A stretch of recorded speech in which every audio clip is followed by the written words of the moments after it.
I've been playing the new PUBG snow map a lot, so much I lost my voice due to streaming it too much, which is why I sound a bit like a sick Batman.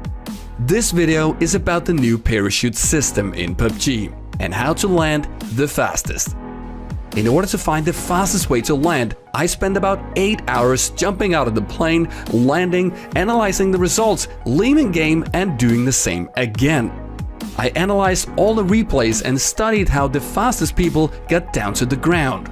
I used this information and tested several ways to jump: wave jumping, curve wave jumping, jumping in a straight line, diving directly down, and diving in the path of a cycloid, and much more random stuff that I'm not showing here.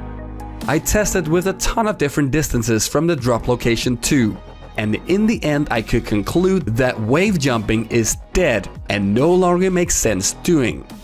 Regardless of how I flew, the method didn't seem to matter that much. But instead, these core principles mattered a lot. The most important thing is that when your parachute opens, you must fly at least 231 km/h vertical velocity, because then you will continue to fall during the opening of the chute.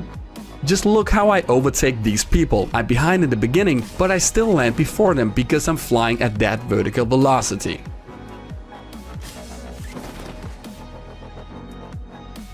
And if you don't do this, it's gonna look like this.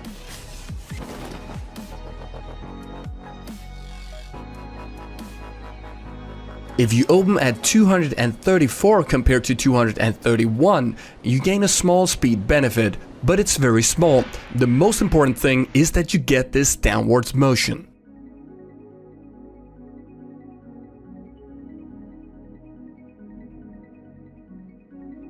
How far away from your destination you drop out of the plane did not seem to matter that much, but what mattered was that you still have enough altitude to dive to gain 231 km/h as your chute opens.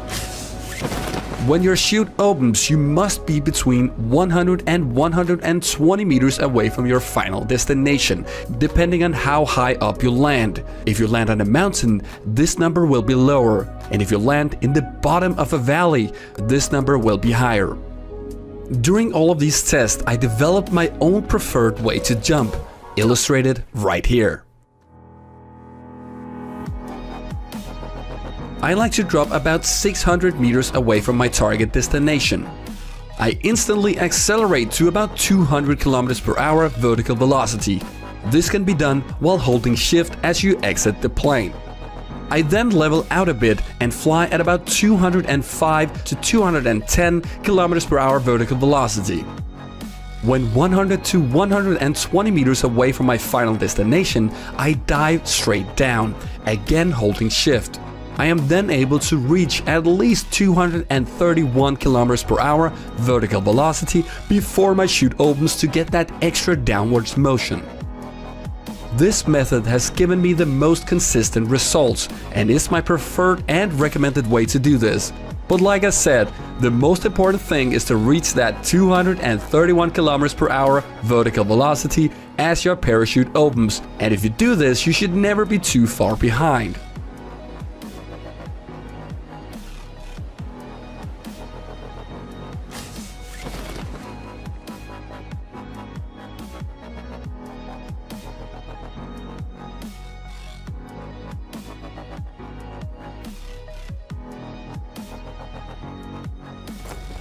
The reason for these results are that the new parachuting system is incredibly responsive. Accelerating, braking and turning is so quick. I like the new system and I will be bringing you some tips and tricks on cool ways to land in the future, as cutting your chute early brings some interesting new things to the table. Now that's all I had for you guys in this video. I hope you found it helpful, and if you did, subscribe to the channel for more, and I'll see you guys next time.